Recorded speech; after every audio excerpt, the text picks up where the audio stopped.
École normale supérieure, savoir en multimédia. Merci pour votre présence.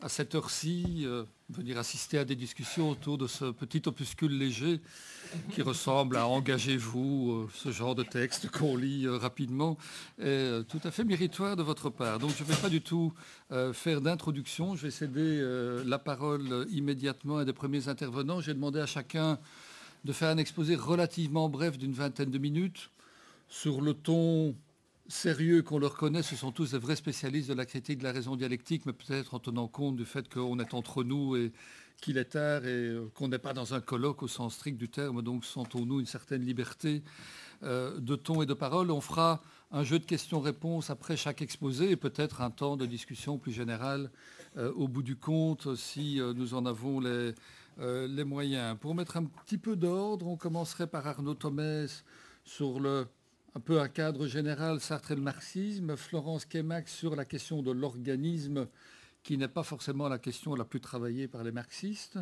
Juliette Simon qui a choisi une des belles pages ou des beaux groupes de pages de la critique de la raison dialectique qui va nous réveiller sur les rêveries érotiques des ouvrières, et Adi Risk, quelque chose qui sera plus cadrant ou plus globalisant autour des groupes, si j'ai bien compris.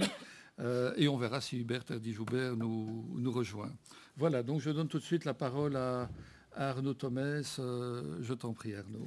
Merci. Vérifie peut-être que le micro, oui, Si fonctionne. ça a l'air de fonctionner. Parfait. Merci beaucoup d'être là à cette heure tardive. Donc moi, je vais tenir un propos très général sur les rapports entre Sartre et le marxisme, à l'occasion évidemment de la critique de la raison dialectique. Alors généralement, en ce qui concerne la critique de la raison dialectique et les rapports de Sartre et du marxisme, on a généralement retenu essentiellement une phrase de ce gros ouvrage. C'est la fameuse phrase selon laquelle le marxisme est l'indépassable philosophie de notre temps.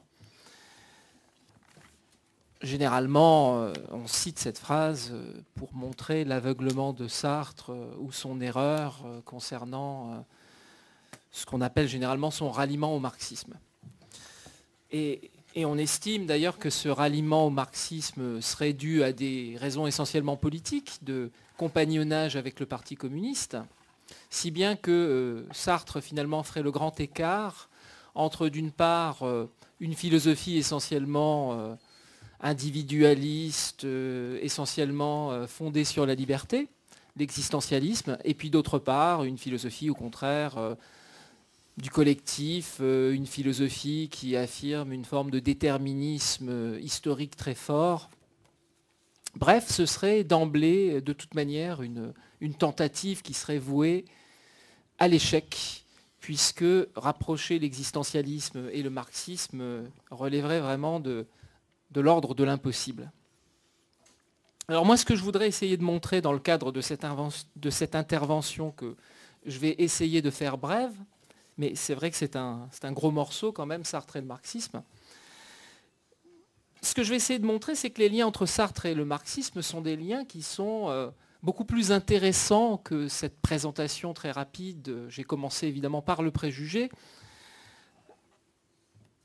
Et que finalement, ces rapports nous intéressent philosophiquement, pas simplement politiquement, mais nous intéressent véritablement philosophiquement, indépendamment de tout le contexte historique dans lequel on peut les placer.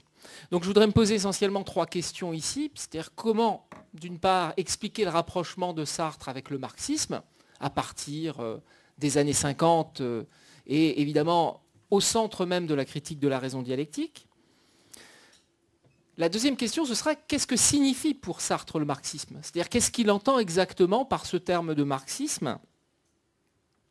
Est-ce que le rapprochement avec Marx signifie une adhésion pure et simple au principe du matérialisme historique ? Ou est-ce qu'il faut voir dans ce rapprochement une forme de révisionnisme, c'est-à-dire une manière de réélaborer la philosophie de Marx en le tirant dans le sens d'une philosophie de la liberté, bref, en existentialisant le marxisme ?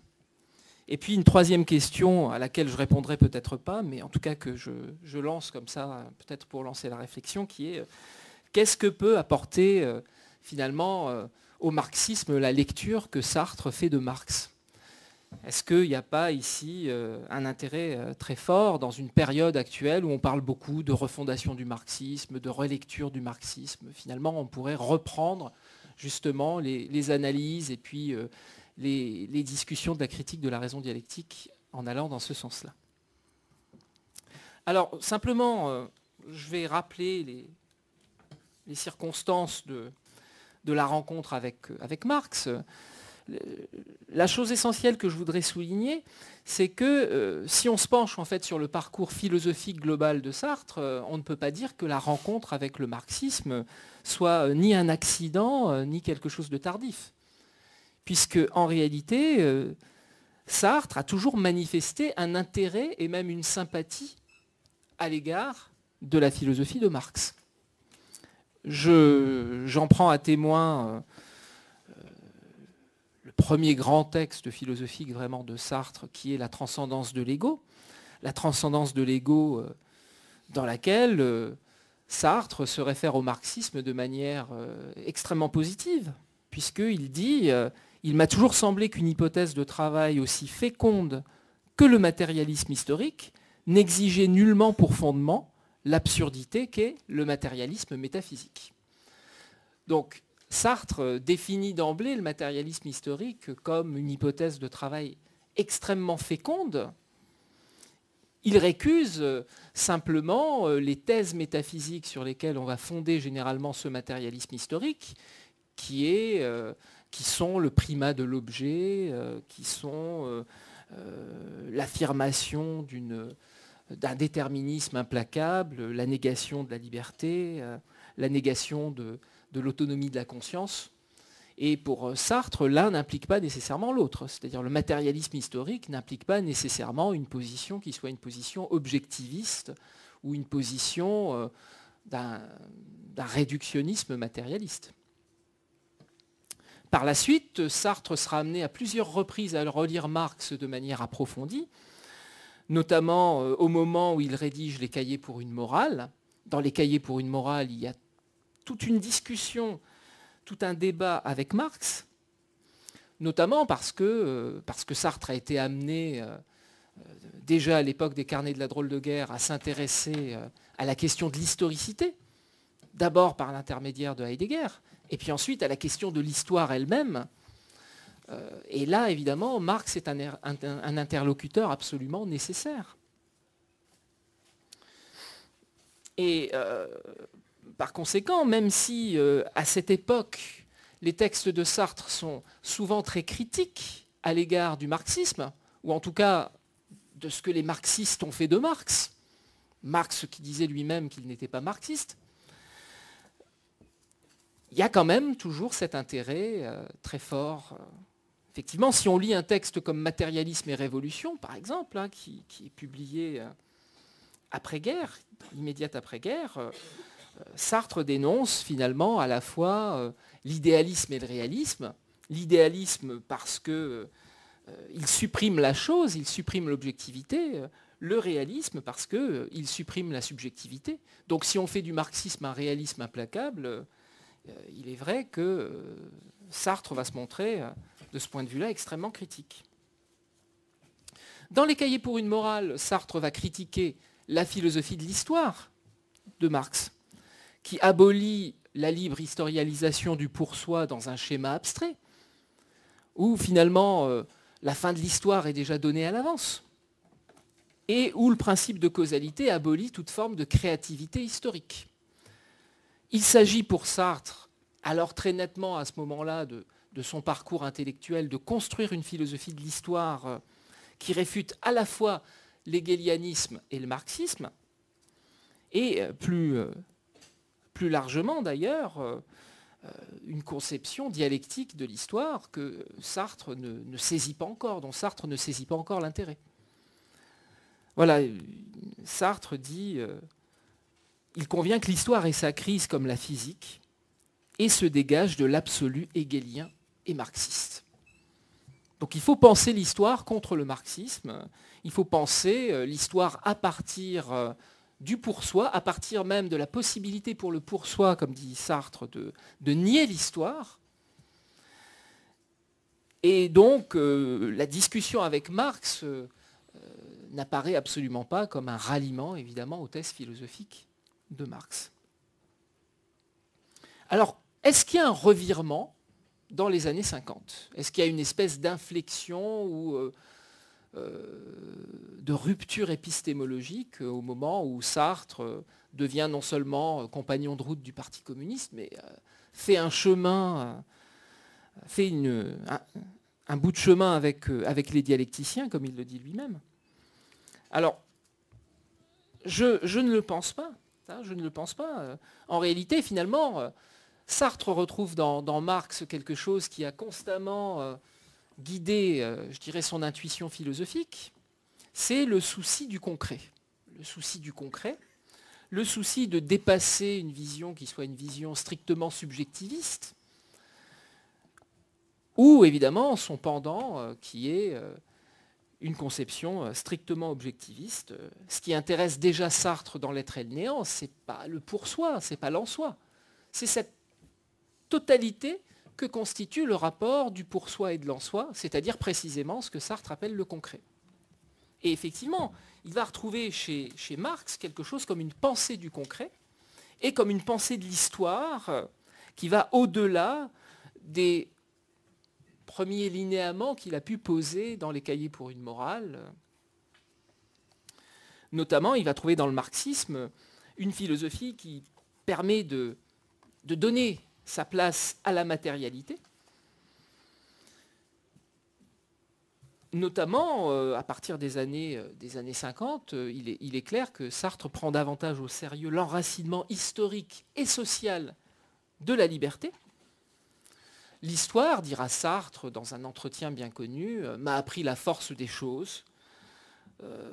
Donc si le coefficient d'adversité des choses reste mesuré par la liberté, cette liberté peut elle-même s'engluer finalement dans les choses. Elle peut se perdre dans la matérialité. La matérialité peut retourner la praxis contre elle-même ou peut médier la praxis de l'autre et la retourner contre moi. Et ça, c'est quelque chose que Marx a très très bien vu.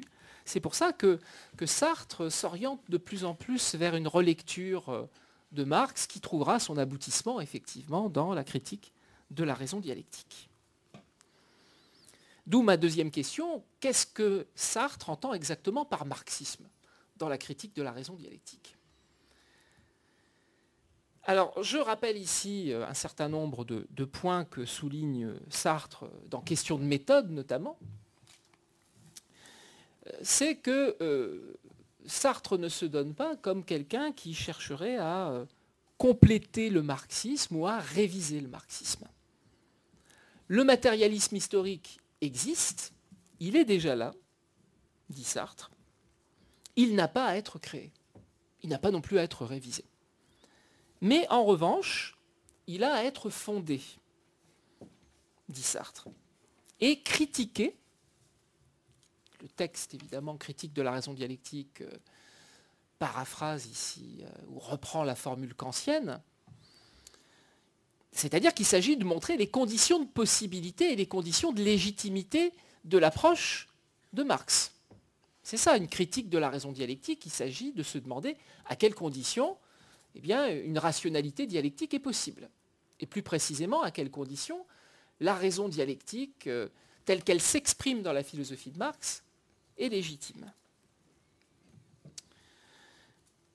Donc c'est la raison pour laquelle le projet de Sartre ne se donne pas comme un énième projet qui consisterait à modifier le marxisme ou à dépasser le marxisme.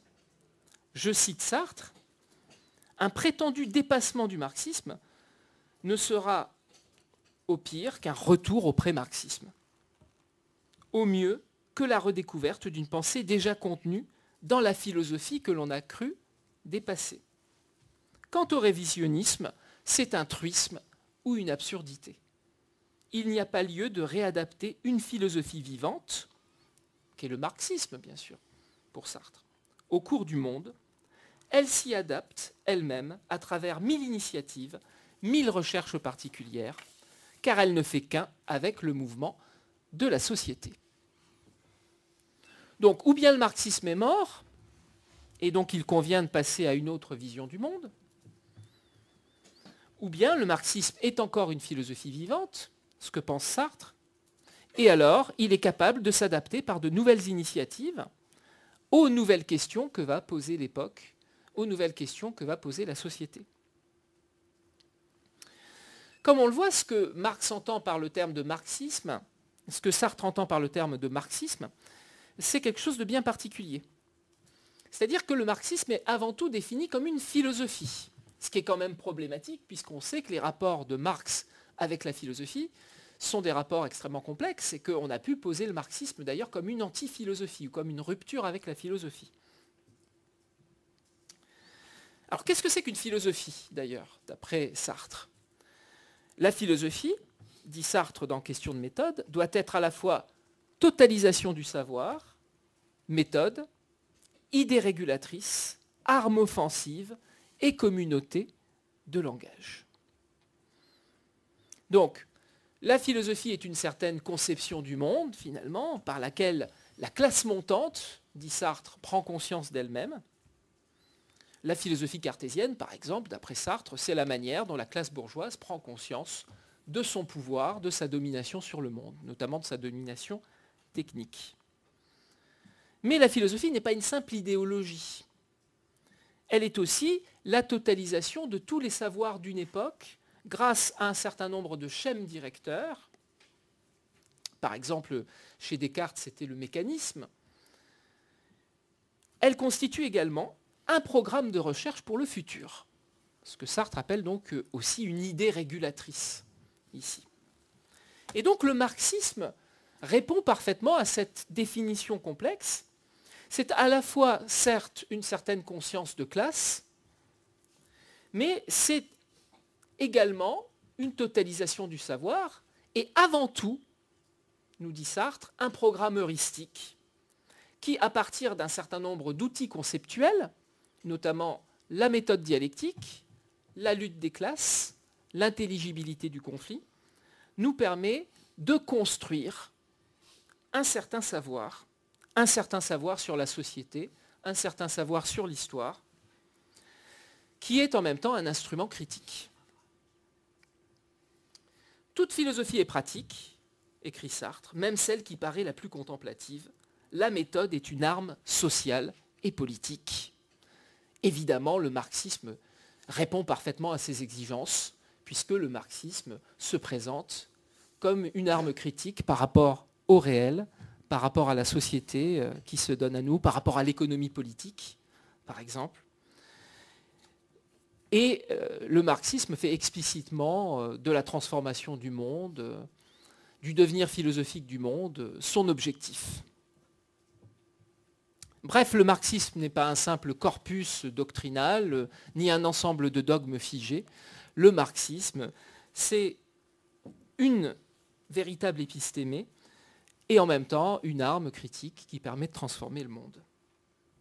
Alors le problème, ici je vais essayer de faire très vite, le problème que souligne très bien Marx très bien Sartre dans Question de méthode, c'est que le marxisme s'est arrêté de penser. Ça, c'est le constat que fait Sartre à plusieurs reprises dans Question de méthode. C'est-à-dire que le marxisme, les concepts du marxisme ne permettent plus de penser l'expérience historique.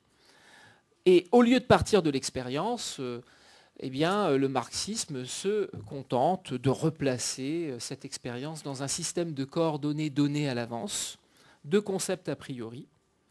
De plus, le marxisme a tendance à rejeter tout contenu de savoir qui viendrait l'enrichir et qui viendrait introduire en lui un contenu différencié.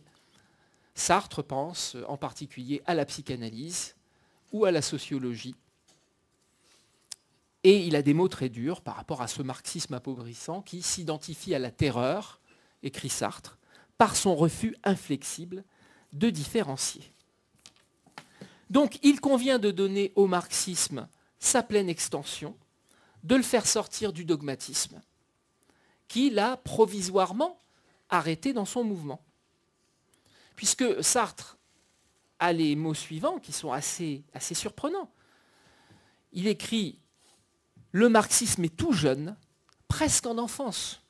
c'est à peine s'il a commencé de se développer. Alors qu'on est bien après Marx et qu'on connaît évidemment tous les enrichissements de la pensée marxiste. Donc pour poursuivre son développement et sortir de son état de crise, le marxisme doit intégrer les acquis de la réflexion sur la réalité humaine menée par l'existentialisme. Ça, c'est le principe fondamental de Sartre. Il faut que le marxisme fonde son savoir sur l'existence comme principe de dépassement du donné et sur la méthode qui va avec, la fameuse méthode régressive progressive que Sartre va définir dans la troisième partie de Questions de méthode. Bref, existentialisme et marxisme ne sont nullement contradictoires. Les notions mêmes qu'utilise la recherche marxiste pour décrire notre société historique, exploitation, aliénation, fétichisation, réification, sont précisément celles qui renvoient le plus immédiatement aux structures existentielles, dit Sartre. Alors je vois déjà que je dépasse le temps qui m'était imparti, alors je vais très très vite finir. Là, simplement, je vais essayer juste de prendre un exemple pour montrer comment Sartre, dans la critique de la raison dialectique, peut enrichir le marxisme. Je pense notamment à la définition que Sartre donne de la classe sociale. La classe sociale, c'est un concept qui est extrêmement complexe chez Marx. Il en donne plusieurs définitions, et d'ailleurs une définition qui est assez... alors je vais procéder par illusion rétrospective, mais qui est une définition presque sartrienne, puisqu'il dit que la classe se définit effectivement essentiellement par la lutte contre une autre classe. C'est-à-dire que le statut de la classe sociale est avant tout un statut pratique. Ce qui a le primat, c'est effectivement la praxis. Alors, Sartre, lui, montre que la classe sociale est une réalité qui est une réalité complexe, puisque, en fait, la classe est à la fois pratico-inerte, c'est-à-dire elle renvoie à un certain nombre de conditions, de possibilités qui sont des conditions matérielles, par exemple des conditions de vie. On va dire qu'une classe sociale, c'est un ensemble d'individus qui partagent des conditions de vie identiques, et des conditions de travail identiques, mais une classe sociale se définit avant tout par une praxis de classe. Donc par un projet, par une lutte, elle a une dimension avant tout pratique. Elle se définit aussi au sens où elle peut être institutionnalisée parce que, évidemment, la classe sociale peut être prise, peut être totalisée par des instruments qui sont institutionnels, notamment le syndicat, le parti, effectivement, peuvent donner une forme institutionnelle à la classe sociale et donc, évidemment, réintroduire de la sérialité au sein de la classe sociale. Bon.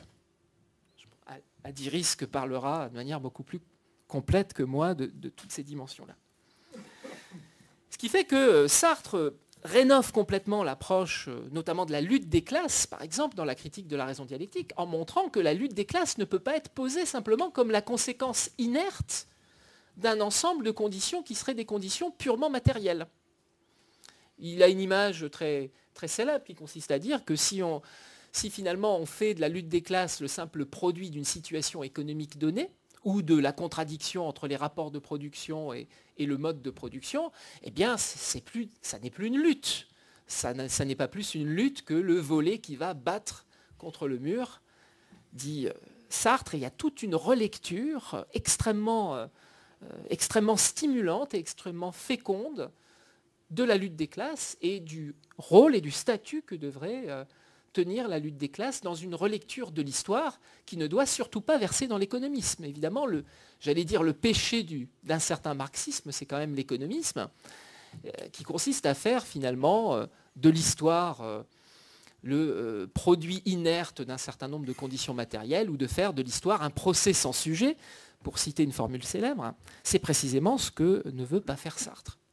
Donc, et je conclurai là-dessus, je pense qu'on peut relire aujourd'hui de manière très féconde ce que peut écrire Sartre dans la critique de la raison dialectique, et je suis très heureux de lire ici et là que beaucoup d'étudiants reprennent, relisent la critique de la raison dialectique, ne laissent pas du tout ce texte mourir de sa belle mort, devenir rejoindre les rangs des bibliothèques comme un cadavre, mais font vraiment vivre ce texte, parce que Dans un moment où on parle beaucoup de refondation du marxisme, je pense qu'il est urgent de relire ce texte et de tenir compte des critiques que Sartre adresse à Marx, je pense par exemple au statut de la rareté chez Marx, et de la reprise philosophique que Sartre peut faire de Marx. Voilà, et je m'arrêterai là. Très bien, merci beaucoup Arnaud pour avoir pratiquement respecté le temps de parole imparti pour un exposé de cadrage particulièrement clair et qui est allé tout de suite à l'essentiel, et aussi pour les 2 très beaux lapsus par lesquels tu as appelé Sartre-Marx, ce qui venait symptomatiquement à l'appui de ta démonstration convaincue et convaincante. Je suis fatigué à cette heure-ci. Non, mais c'était une sorte d'ajout rhétorique tout à fait bienvenu. Bien, je vais donner la parole à Florence Quémax, qui va descendre une couche un peu plus bas, je pense, dans les fondamentaux, avec notamment la problématique de l'organisme. Donc Florence, tu as la parole et le micro, si tu veux bien, pour qu'on soit sûr de tous t'entendre. Comme ça, on m'entend là? Oui, on essaie aussi de te tenir à 20-25 minutes vraiment maximum. Alors ça va, je Merci. regarde l'heure. Je ne vais pas descendre tellement plus bas parce qu'en fait, le thème dont je vais parler concerne exactement cette question de la rareté qui vient d'être évoquée, et déjà suffisamment, c'est-à-dire que maintenant vous avez une introduction, c'est très bien. Alors pour les gens qui n'ont pas lu la critique de la raison dialectique, de même que pour les gens qui l'ont lu, mais surtout pour les gens qui ne l'ont pas lu, il faut savoir que dans cet ouvrage, où il est question d'action révolutionnaire, de constitution de groupes et de choses de ce genre, on trouve aussi des passages, non seulement initiaux, mais aussi beaucoup plus, beaucoup plus loin dans le livre, qui évoquent le thème de la vie organique, de la vie de l'organisme. On voit aussi que dans cet ouvrage émerge une conceptualité qui fait une grande place à la notion d'hyperorganisme. Vous voyez, une conceptualité qui est donc liée à celle de la vie ou de l'intelligibilité de la vie. Et ce thème précisément de l'organicité et de la vie, il est en lien avec celui de la rareté. Alors on pourrait dire que l'expérience première, immédiate de l'organisme dans cet ouvrage, c'est son affrontement à la rareté. En effet, l'organisme, pour se maintenir lui-même, doit agir, se donner des moyens d'exister, c'est-à-dire sortir de soi, se perdre dans un milieu qui est à la fois son milieu, sans être le sien propre, ou qui, en le devenant, en tant que champ pratique, champ d'action, est en même temps, en quelque sorte, impropre, tout simplement parce qu'il est aussi, ce champ, celui d'autres organismes, humains ou non humains, d'autres individus vivants qui doivent eux-mêmes y produire et y reproduire leur propre vie. De cette façon, ou à partir de là, Sartre indique qu'il n'y a pas d'action qui ne soit intrinsèquement liée à d'autres actions qui menacent le cours des actions autres qu'elles, qui en dévient l'accomplissement, qui mettent à l'épreuve cet accomplissement et qui mettent sous la menace la vie elle-même. Revient très souvent cette idée que la vie est exposée à la possibilité de son impossibilité, qui bien sûr n'est pas une simple invention de Sartre, mais qui a une importance très grande ici. En somme, l'organisme vivant individuel, si je le prends seulement à ce niveau, est une réalité ou un être qui fait non accidentellement l'expérience de la rareté, laquelle est comme l'envers de ce qu'il appelle le besoin. En effet, que serait le besoin si l'assurance de sa satisfaction était donnée d'avance ou garantie? Ça ne serait en tout cas pas un besoin où Sartre entend ce terme, c'est-à-dire une tension intérieure de l'organisme en tant que cet organisme est fondamentalement épreuve de sa propre négation, de sa désorganisation contre laquelle il a à lutter. Alors c'est important pour la suite de mon propos, il faut dire que ce mouvement par lequel l'organisme a à sortir de soi pour se maintenir, qui n'est rien d'autre que le mouvement de l'action par laquelle il se donne des moyens d'exister, eh bien, Sartre conçoit ce mouvement de sortie de soi comme le fait d'une intériorité, c'est-à-dire de quelque chose comme une unité ou un rapport à soi, qui s'extériorise. Et qui le fait précisément pour résister à une espèce de désintégration qui la menace, car le besoin d'un organisme, c'est ça, c'est l'organisme qui se défait. Et en même temps, cette désintégration, elle est elle-même à comprendre comme une sorte de tendance interne à l'organisme à retourner vers l'extériorité, comme s'il perdait l'unité qu'il a au départ. Alors si je décris ça, c'est pour poser la question suivante.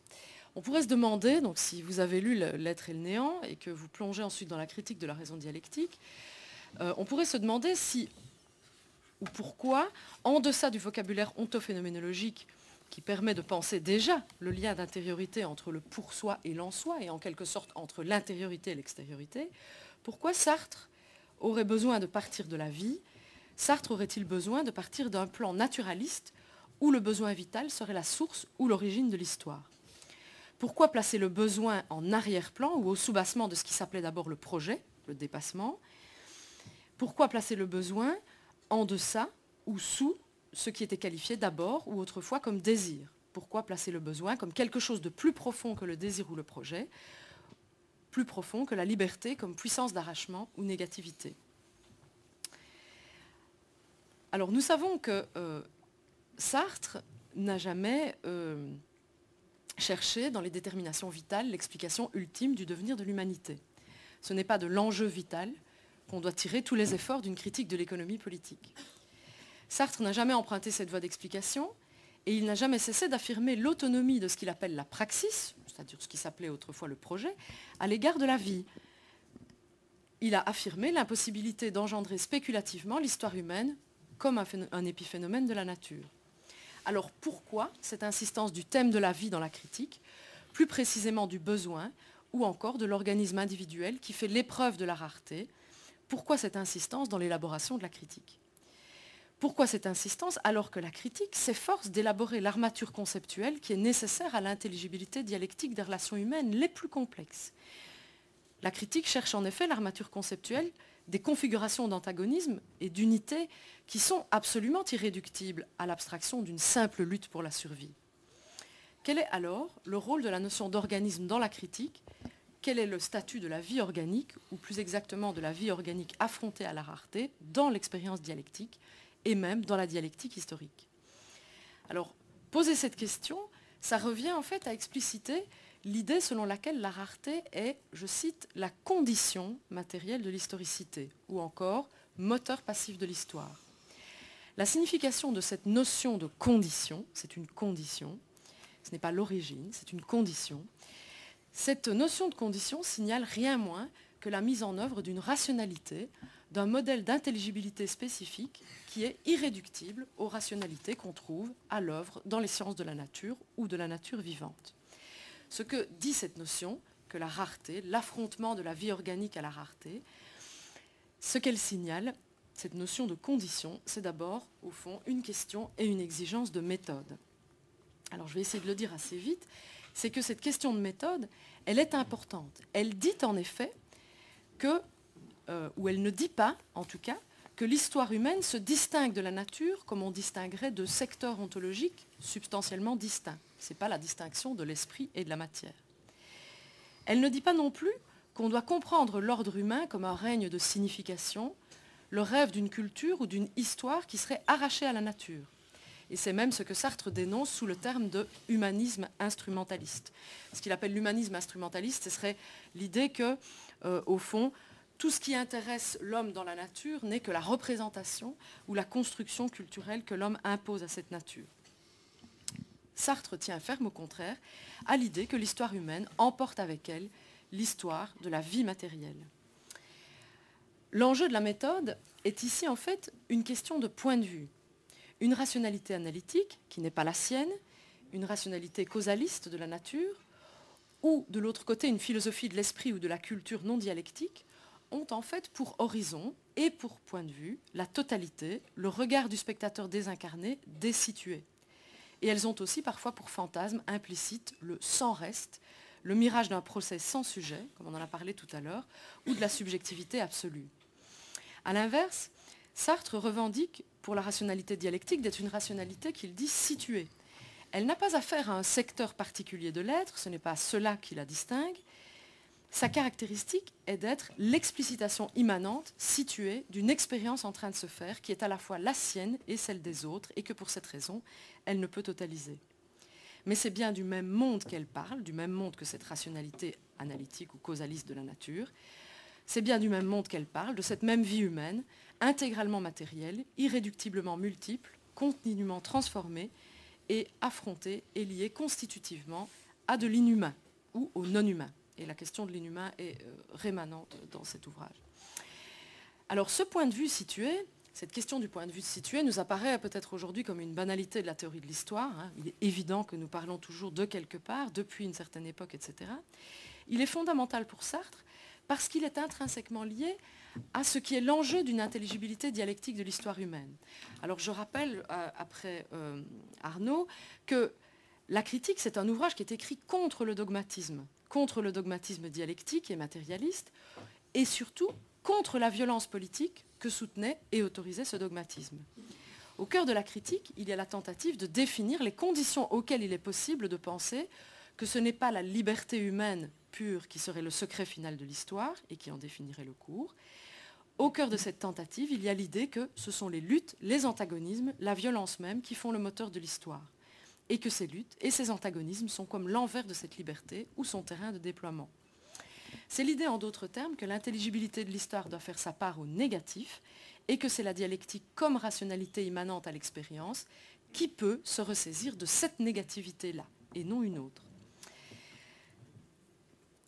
Et le souci de Sartre est ici de faire de cette négativité autre chose qu'une catégorie logique désincarnée, arbitrairement plaquée sur les faits historiques ou les soi-disant faits historiques, qui a autorisé la violence et le dogmatisme dont il parle dans son introduction et ailleurs. Et c'est de ce point de vue que l'on peut comprendre ce que Sartre veut dire quand il parle de conditions de l'histoire. Et c'est ici, à mon sens, aussi que la référence à la vie organique joue un rôle fondamental. En effet, non seulement elle constitue une expérience du négatif dont nous ne cessons de faire l'épreuve, précisément dans la matérialité de notre corps, de sorte que nous y avons une sorte d'accès phénoménologique. Et à cet égard, vous trouverez dans la critique de la raison dialectique, et notamment dans le tome 2, une description de la fatigue ou de l'exposition à la mort des autres, des descriptions qui n'ont rien d'anecdotique. La vie en nous est une expérience que nous vivons du dedans, et elle peut, plus profondément, nous éclairer sur le sens et la nature de cette négativité, constituer en quelque sorte, en elle-même, un modèle de l'intelligibilité, de la négativité de la praxis humaine, individuelle et collective, qu'il convient de penser, qui doit pouvoir être pensé dans une philosophie qui se revendique dialectique.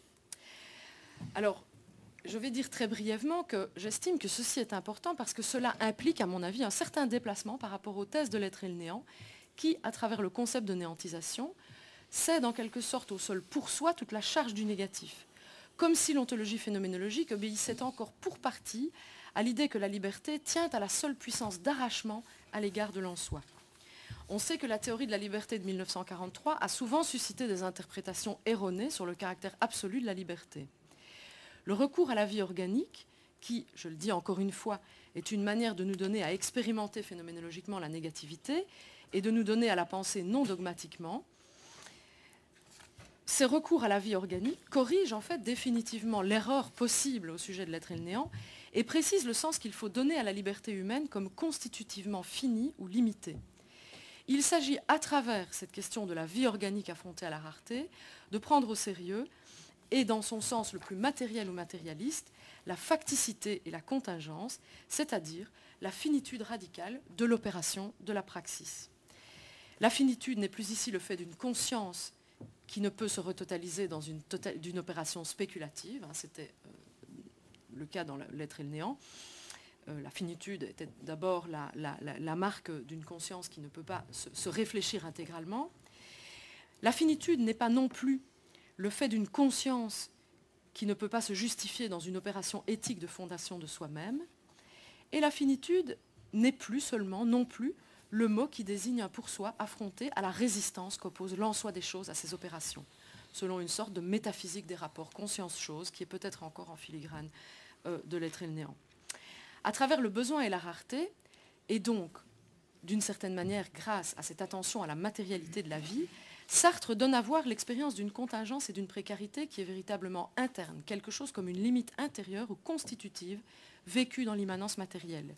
Vivre, ce n'est pas la mise en mouvement d'une matière inerte par la grâce d'une néantisation ou d'un projet, c'est d'abord l'expérience du besoin, c'est-à-dire d'une double négativité ou d'une négativité à double sens, dans laquelle l'organisme fait en même temps l'épreuve de ce qui le menace comme organisme, c'est-à-dire dans son organicité, et fait aussi l'expérience en même temps du mouvement ou de la dynamique d'organisation du milieu par laquelle il cherche à maintenir et à reproduire sa vie.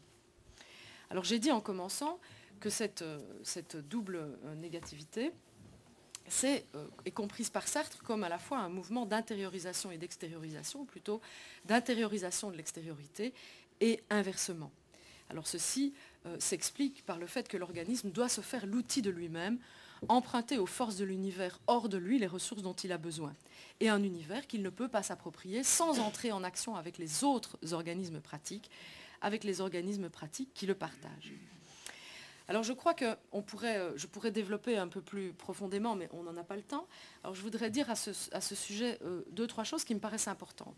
C'est que cette reformulation de la négativité qui va en quelque sorte dans deux sens, et qui est comme une sorte d'approfondissement de ce que veut dire la finitude dans la vie matérielle, nous donne à penser une temporalité qui est intrinsèquement liée à une espèce de spatialisation ou de dispersion, et ceci sous le concept d'extériorisation. Alors ceci est très important, puisque c'est ce qui va présider à l'intelligibilité de la lutte ou de l'antagonisme, même dans ses versions les plus passives. Et c'est très important pour Sartre, pour la compréhension sartrienne de comment ça fonctionne la vie sociale.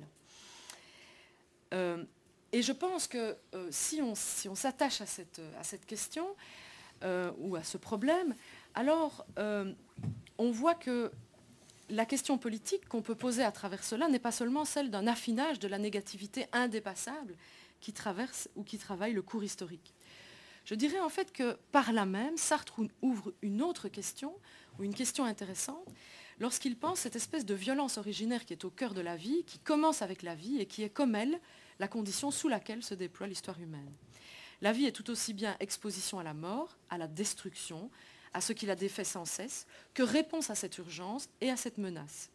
Le besoin, conçu par Sartre non comme un manque objectif, mais comme une tension dynamique dans l'organisme, présente cette espèce de double direction de la négativité vitale. Et ce qui est sans doute intéressant par là, ce sont les façons dont les réponses aux besoins sont collectivement organisées par le simple fait de la multiplicité des êtres humains, et selon quelle distribution.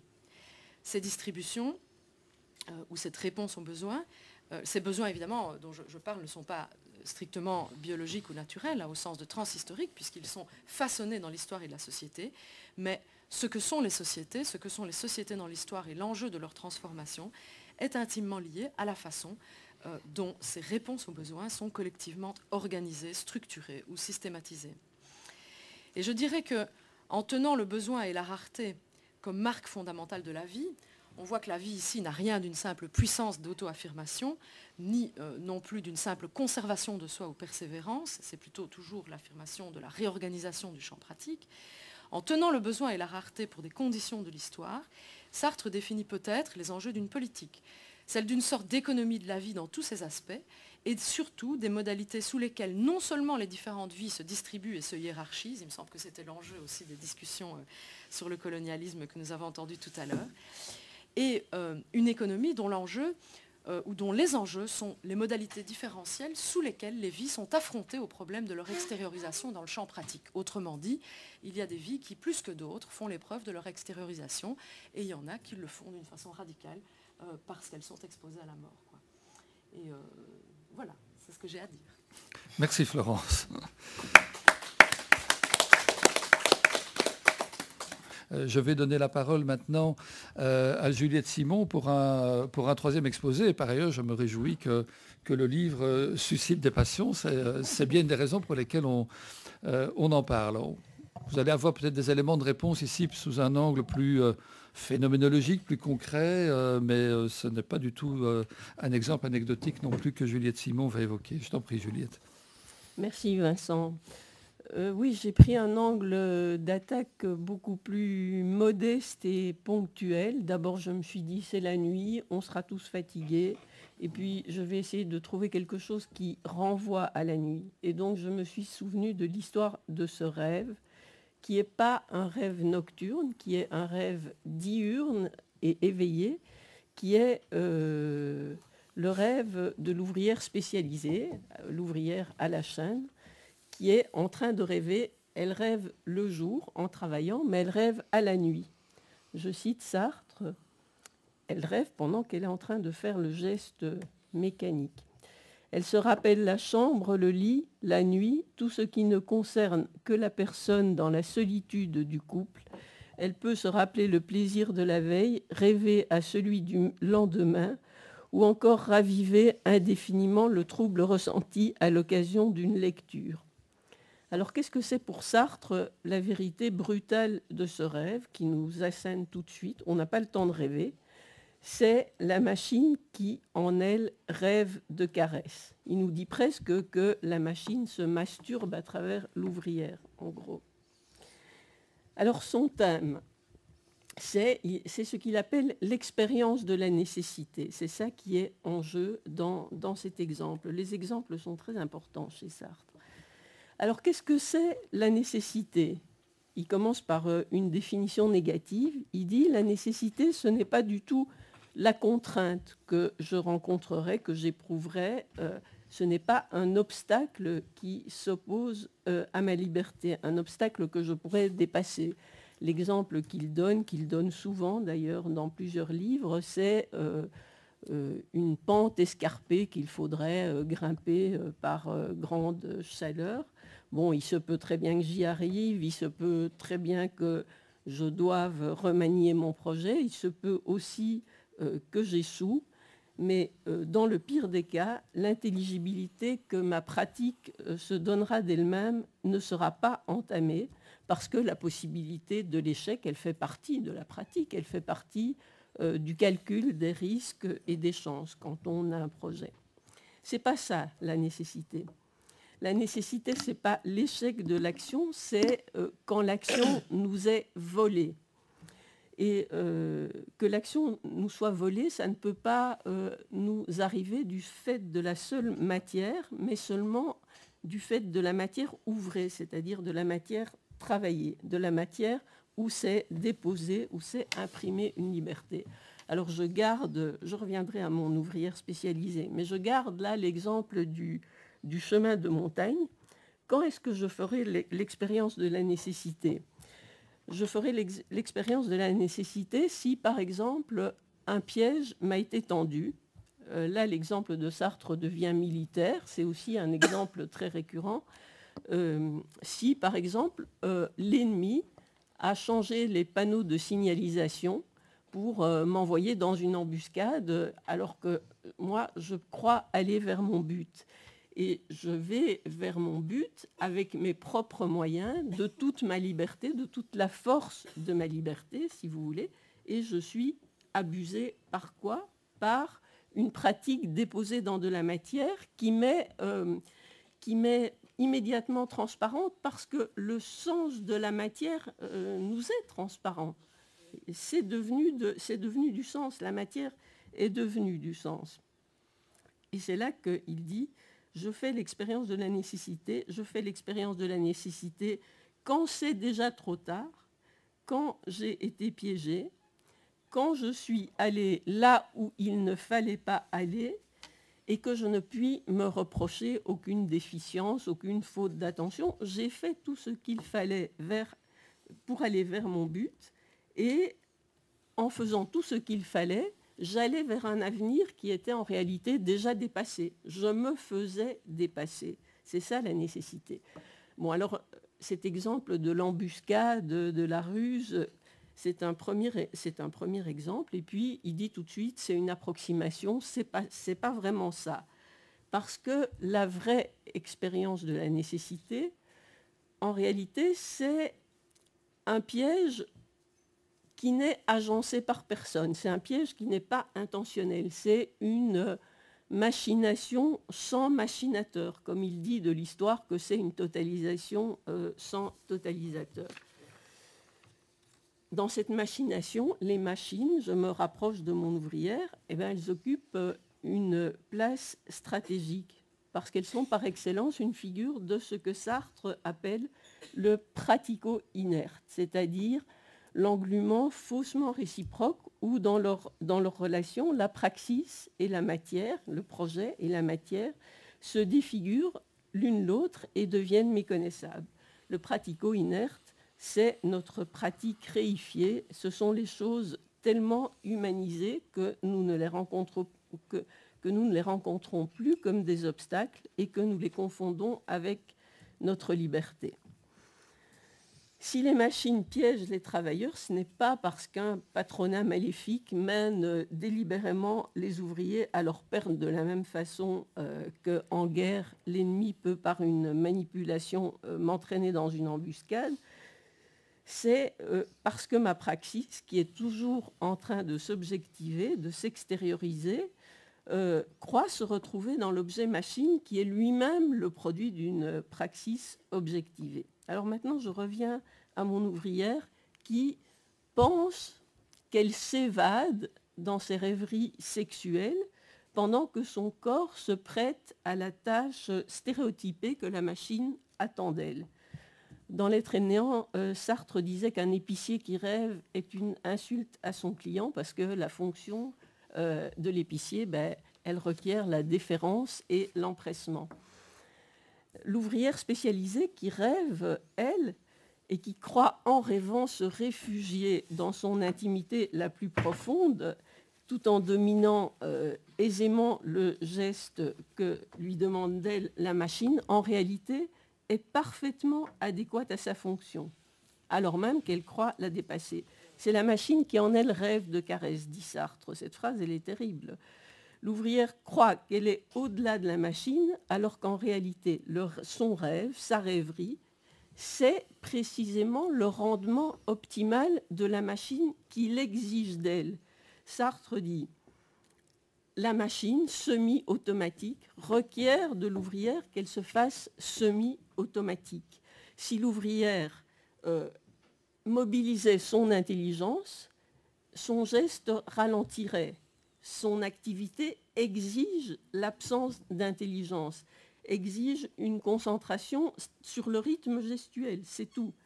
Et si elle se distrayait vraiment de sa tâche, c'est-à-dire si elle pensait à ses enfants, à ses soucis, à ce qu'il attend en sortant de l'usine, etc., elle ralentirait aussi son geste. Donc cet état de songerie, de rêverie sexuelle, c'est exactement l'état que lui demande la machine.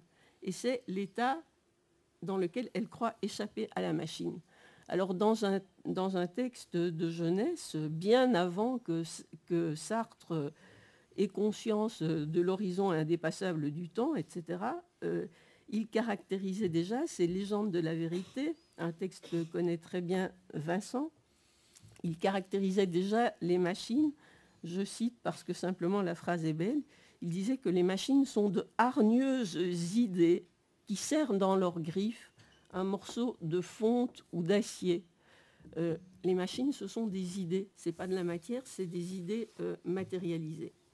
Alors juste avant d'introduire l'exemple de l'ouvrière à la chaîne qui se laisse aller à ses rêveries intimes, Sartre a cité un article de Claude Lanzmann qui est paru dans un numéro des Temps modernes sur La Gauche en 1955. Et voilà la citation de Lanzmann, citée donc par Sartre dans la critique. L'ouvrière qui gagne 25 000 francs par mois et un eczéma chronique, en manipulant 8 heures par jour les shampoings DOP, se résume tout entière dans son travail, sa fatigue, son salaire et les impossibilités que lui assigne celui-ci. L'oppression n'atteint pas l'opprimé dans un secteur particulier de sa vie, mais le constitue en totalité. Il n'est pas un homme plus des besoins, il est entièrement réductible à ses besoins, pas de distance de soi à soi, pas d'extériorité, l'homme est dehors, dans son rapport au monde, est visible à tous. Il coïncide exactement avec sa réalité objective. C'est la fin de la citation de Lanzmann, et Sartre dit « Lanzmann a raison ». Et tout de suite après, il embraye sur le rêve de l'ouvrière. Et s'il ajoute ce rêve, c'est parce que quelque chose dans la description de Lanzmann lui semble manquer, quelque chose qui, à mon avis, est capital à ses yeux. Lanzmann, il parle de quoi? Il parle d'oppression. Il parle d'oppression. Et l'oppression est liée à une certaine configuration des rapports de production, elle-même liée à la rareté dont on a déjà parlé. Et ce sont des éléments, comme a dit, comme a dit, ça sonne bien, comme a dit, ce sont des éléments contingents. C'est-à-dire que, si vous voulez, en droit, il n'est pas impensable qu'on puisse un jour dépasser la rareté. En droit, c'est pas impensable. Alors, Sartre fait une différence entre aliénation et oppression. Si l'oppression en droit est éventuellement dépassable, quelque chose restera qui est indépassable et qui est, au contraire, l'aliénation. L'aliénation, elle n'est pas contingente, elle est ontologique, elle est fondamentale, elle est aussi indéracinable, pour prendre un exemple de philosophie, elle est indéracinable comme l'est l'apparence transcendantale chez Kant. On peut faire tout ce qu'on veut, on y retombera. Alors, voilà comment il exprime cela par rapport au marxisme, précisément. L'histoire est plus complexe que ne le croit le marxisme, son marxisme. Moi, je ne veux pas m'engager dans de grandes discussions sur le marxisme. L'homme n'a pas à lutter seulement contre la nature, contre le milieu social qu'il a engendré, contre les autres hommes. Il a surtout à lutter contre sa propre action en tant qu'elle devient autre. Alors, le problème de Sartre, c'est la liberté. Et c'est parce que son problème est la liberté que ça a toujours été aussi l'aliénation. Je vais très vite là parce qu'il faut aller très vite. Et ce qui caractérise la critique, c'est bien sûr que l'aliénation, c'est extraordinairement matérialisé par rapport à ce qu'il en était dans l'être et le néant. Et pour en revenir à cette différence entre oppression et aliénation, voilà ce qui se passe du point de vue de Sartre. Même si on arrivait à nous trouver dans un univers d'abondance, c'est-à-dire un univers où la rareté aurait disparu, la lutte de l'homme contre l'homme aurait disparu, même dans cette perspective enchanteuse, on serait toujours aliéné. Pourquoi ? Parce que pour extraire les produits nécessaires à la satisfaction de notre besoin, même s'il y en a assez pour tous, si vous voulez, il faudrait travailler, il faudrait produire des outils. Et si on produisait des outils, eh bien, à un certain niveau, on serait perdu dans nos outils, on serait asservi à ces machines qui sont censées nous servir, on serait, d'une façon ou d'une autre, plus minimalement dans la même configuration que l'ouvrière à la chaîne. Le cas de l'ouvrière à la chaîne est extrême parce que aliénation et oppression sont évidemment complètement liés. Il est difficile d'imaginer un travail de ce type sans oppression. Mais la configuration de la praxis qui se défigure elle-même dans la matière, elle resterait dans tous les cas. Alors Sartre termine ses développements, et donc moi aussi, sur une question par rapport à Hegel, précisément. Parce que finalement, c'est un débat Hegel-Marx. Il dit, faut-il conclure, faut-il dire avec Hegel que toute... je vais lire la phrase exacte. Faut-il dire avec Hegel et contre Marx que toute objectivation est aliénation, c'est-à-dire dans un univers d'abondance aussi.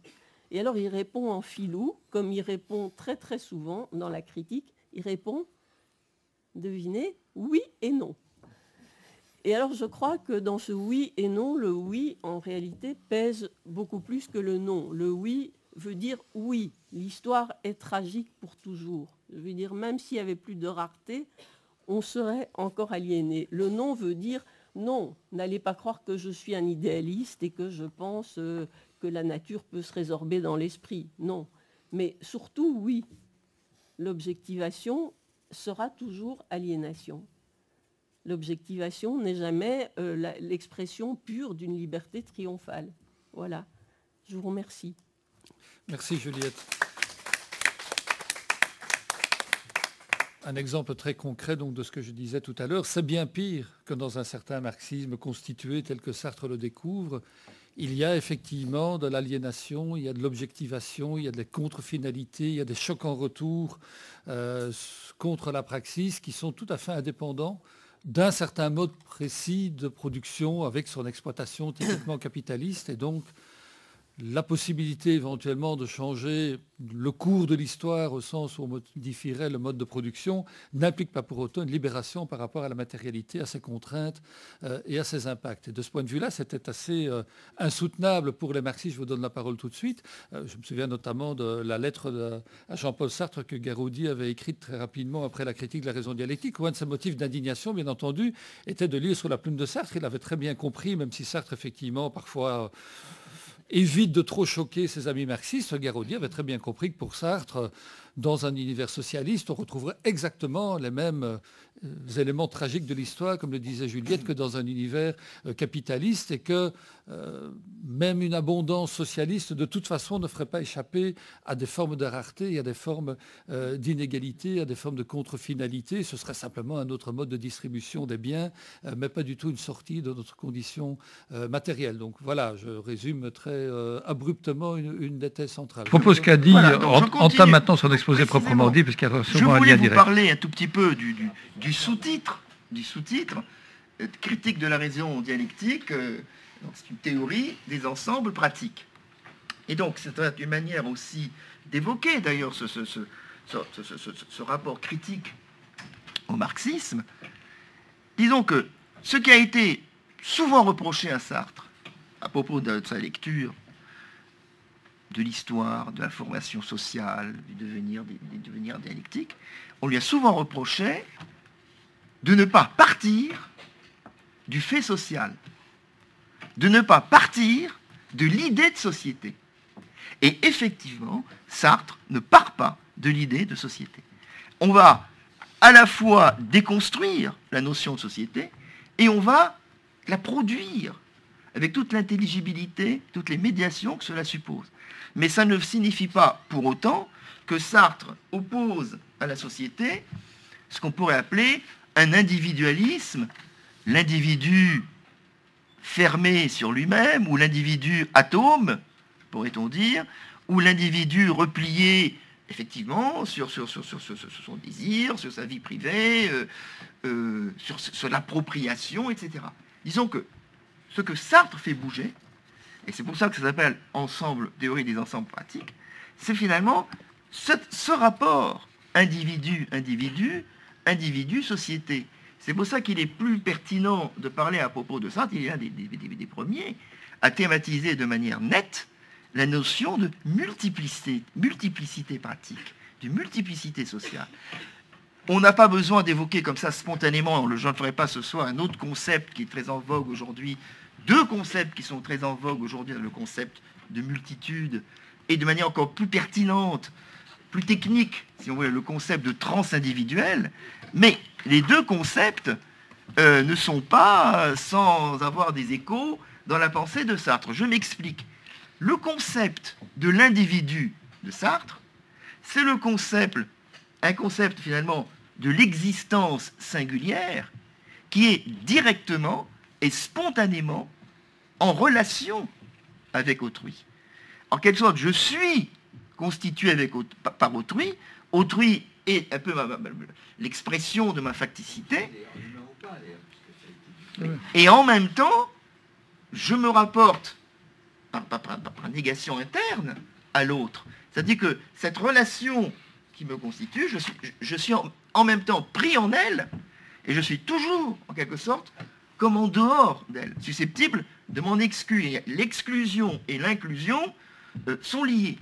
Donc, Sartre part des relations individuelles, et on pourrait dire d'une relation individuelle qui contient la réciprocité et d'une constellation, pourrait-on dire, de relations individuelles. Dans ces conditions, on a déjà un élément natif, si vous voulez, de la notion de l'être, de la relation chez Sartre. La relation implique la co-appartenance, l'immanence, pourrait-on dire, je suis dedans, et la relation implique la transcendance. Je suis dehors. Je peux m'en dégager. Je peux constituer cela même qui me constitue. Autrement dit, je ne suis, dès le début, la structure de la relation est une forme d'unité, de synthèse, mais ce n'est pas une unité fermée, c'est une unité qui conjoint l'inclusion, pourrait-on dire, la séparation. Qu'est-ce que cela va donner?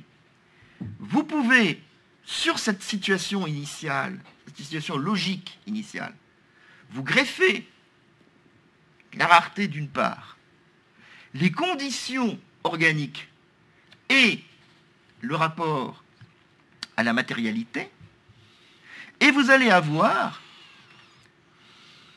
la nécessité de se constituer en passivité pour agir sur le monde extérieur, mais vous allez avoir aussi, du fait même de la rareté, une manière que la réciprocité qui est un point de départ, qui est un présupposé, cette réciprocité se mue en antagonisme sans cesser d'être un rapport de réciprocité. Donc, vous avez dès lors, sur fond de la multiplicité interindividuelle, à comprendre comment l'activité humaine, sollicitée dans les conditions de la rareté, et agissant sur le monde extérieur, par le biais, sur la matérialité, par le biais de la pratique qui subordonne l'activité à la matière, d'où cette domination de la matière ouvrée en retour sur la pratique. Matière ouvrée plus rareté, plus l'activité humaine, les individus s'autoconstituent dans un rapport d'impuissance où ils sont en quelque sorte le produit de leur produit qui leur échappe sous la forme de l'altérité sérielle, c'est-à-dire où l'on est comme unifié du dehors, soit par un produit qui nous échappe, soit par l'activité elle-même sérielle d'autres hommes. Donc, nous avons produit une multiplicité. La multiplicité pratique se produit elle-même comme passive et impuissante. Et donc, on n'a pas à opposer l'individu et le social. L'individu, par exemple, qui s'approprie, ou l'individu, au contraire, qui est privé de propriété. Sartre fait une très belle analyse de l'intérêt et du destin. Celui dont l'être est hors de lui-même, et celui dont l'être hors de lui-même est finalement impossibilité d'être, purement et simplement, sous la forme de propriété. Eh bien, cette structure d'opposition ferme, dans un premier temps, le jeu social, tout en ayant été produite par l'activité de chacun, lui revenant étrangère, médiatisée par l'activité des autres, dans un univers de rareté, où chacun subit, en quelque sorte, cette exigence de prendre sur son être, sur son ipséité pratique, de réaliser sa propre impuissance sérielle. Bon. Cette dimension sérielle, c'est la couche, une couche indépassable jusqu'à un certain point de ce qu'on pourrait appeler la socialité. C'est au fond la manière dont se constitue, jusqu'à un certain point, l'être social, effectivement comme un être subi. Mais ce qui est intéressant, c'est que dans cette logique, Sartre a dès le début évité la pure et simple atomisation des individus, et il a également évité le fait de présupposer que cette production de la vie sérielle soit l'effet d'une totalité que l'on devrait présupposer, par exemple, les conditions de production, par exemple, la structure du travail, ou plutôt, les conditions de production, les structures du travail doivent être comprises de l'intérieur, à partir effectivement de ce mouvement des individus, de ce mouvement de l'activité qui consiste à les produire et à se produire en eux. la sérialité. Mais là où Sartre est totalement innovant d'un point de vue théorique, c'est à propos de ce qu'il nomme le groupe. C'est-à-dire que le groupe n'est pas forcément n'est en aucun cas l'émancipation radicale, etc., mais c'est qu'il faut quand même comprendre que ce que nous nommons réellement et activement la société, c'est une combinaison mouvante de sérialité et de groupe. Série, groupe, série, institution, etc. Alors, que se passe-t-il au juste? C'est que Sartre montre que dans les conditions de la sérialité, j'ai encore un peu de temps. Bon, oui, on ne va pas te brimer quand même. Dans les conditions de la sérialité, le réel, ce qu'on peut, je l'ai même entendu dire par quelqu'un tout à l'heure, dans l'un des exposés antérieurs, la réalité, le réel, devient synonyme d'impuissance. D'impossibilité, pardon. Le réel devient synonyme d'impossibilité. Et c'est ici qu'on devrait réarticuler des notions que nous avons pu voir, c'est que l'organisme individuel, dans les conditions qui sont les siennes, qui lui sont imposées, qui sont en même temps sa propre activité lui revenant dessus, comme une passivité subie. L'organisme affirme sa sauvegarde, cherche à affirmer sa sauvegarde. Ce même organisme dont Sartre dit, dans le tome 2 de la critique de la raison dialectique, qui ne persévère pas dans l'être, allusion à une définition célèbre, mais que, quand même, il a sans cesse à gagner son être, à être par-delà le risque récurrent d'une impossibilité. Eh bien, dans les conditions de la sérialité, dans les conditions de l'impuissance, la sérialité et l'impuissance créant une espèce de collectif subi, il y a des situations que Sartre analyse où peut se produire, sur fond de cette impuissance, une affirmation de l'impossibilité de vivre. L'impossibilité de vivre. C'est un concept sartrien extrêmement fort, qui est peut-être le moteur caché de la critique, qui est un moteur, là pour le coup, dialectique, affirmer l'impossibilité de vivre. Et dans ces conditions, se forme quoi? Eh bien, se forme, et je crois que c'est ça l'élément nouveau de la part de Sartre, le groupe. Première forme du groupe, on passe sur l'Apocalypse, qui est un moment premier, mais encore marqué par la passivité, mais le groupe dit en fusion, dont on peut dire quoi? Eh bien que le groupe en fusion, c'est dans des conditions de séparation, de dispersion, l'individu, c'est quand même unique d'avoir dit ainsi, l'individu qui se pose comme individu multiple, l'individu se pose comme, en quelque sorte, responsable de la sauvegarde d'autres individus dans un contexte d'impossibilité qui conduit à la révolte. Analyse, par exemple, de l'apparition du groupe en fusion, par exemple, dans les journées révolutionnaires du 14 juillet. C'est-à-dire, ce qui se passe, si vous voulez, et qui me paraît important, c'est que Sartre va constituer le groupe à même une multiplicité, mais une multiplicité active, une multiplicité de libertés, des libertés qui ne se confondent pas dans une sorte de totalité ou d'hyperorganisme qui les fond dans une unité extérieure, mais des individus, en quelque sorte, qui existent et dépassent leur rapport social, leur rapport sériel d'impuissance, en constituant effectivement une sorte de transindividuel. Et pourquoi une sorte de transindividuel? Parce que Sartre fait jouer, c'est ça la notion importante de groupe, de manière cette fois-ci convergente et créatrice, les deux structures d'immanence et de transcendance, chacun est pris dans ce collectif auquel il appartient, il court ou il panique à la manière des autres, etc. Mais chacun a une espèce de position de relative extériorité, de transcendance, c'est-à-dire, et ça c'est l'élément nouveau de Sartre, il effectue une synthèse à même son être individuel. La synthèse ne vient pas d'un parti, ne vient pas d'une unité transcendante, ne vient pas de l'État, ne vient pas de...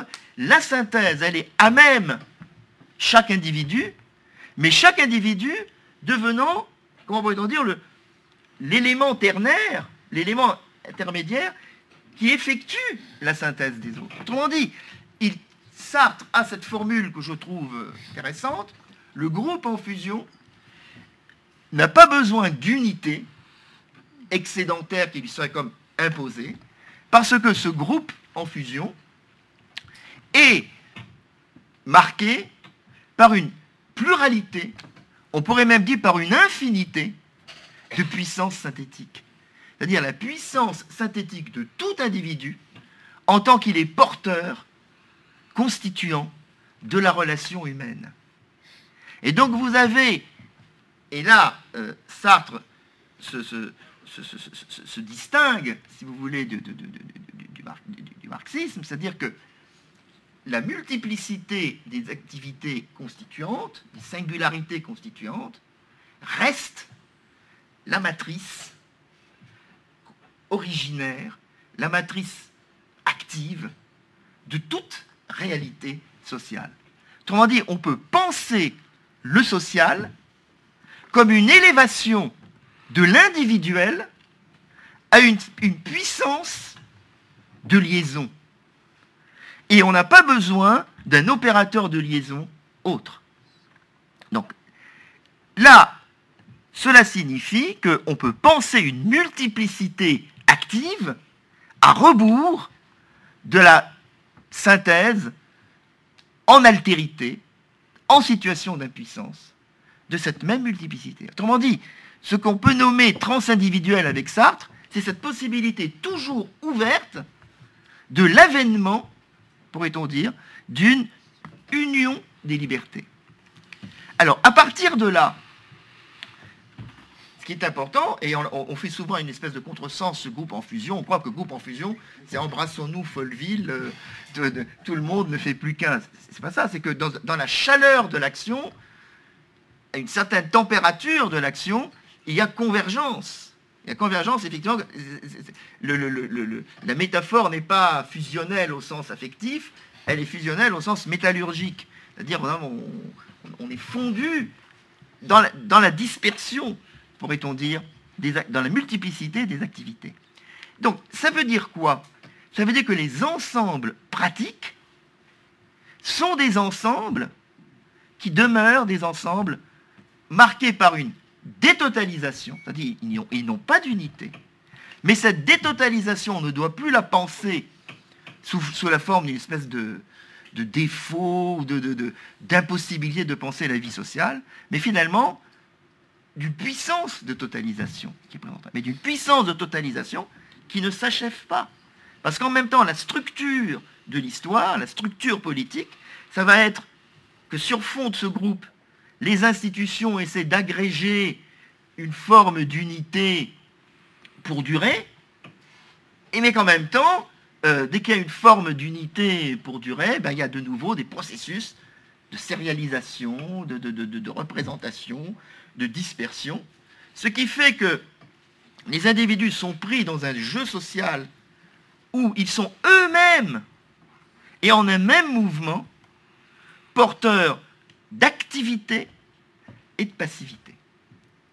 Et c'est ce couple qui doit permettre de penser la suite du développement. Mais il n'est pas de passivité qui ne soit pas le résultat dévié d'une activité, et il n'y a pas d'activité qui ne se confronte pas à cette passivité. Ce qui fait que ça aboutit à comprendre ce qu'on pourrait appeler la genèse de structures extrêmement fortes, extrêmement solides, qui vont pouvoir peser sur les individus, sur les sociétés, etc., mais aussi de pouvoir penser la liberté comme ce mouvement politiquement organisé, qui déplace les lignes, qui réordonne les choses et qui fait que, à défaut que l'histoire ait une fin et un sens, elle a des scansions. Elle a des scansions et elle ouvre à tout moment la possibilité, ce que je veux dire, d'une affirmation de la liberté, d'une émancipation. Voilà ce que je voulais dire en disant que théorie des ensembles pratiques, c'est-à-dire théorie de multiplicité, c'est-à-dire d'individus dotés de puissance totalisante, mais d'absence d'une unité en extériorité de ces ensembles, avec un opérateur de liaison qu'il faut comprendre ontologiquement comme rapport, effectivement, d'appartenance et finalement de transcendance, puissance d'invention. Voilà. Très bien, merci beaucoup Adi. Bien, mais merci beaucoup pour votre présence, votre participation active et merci aux orateurs.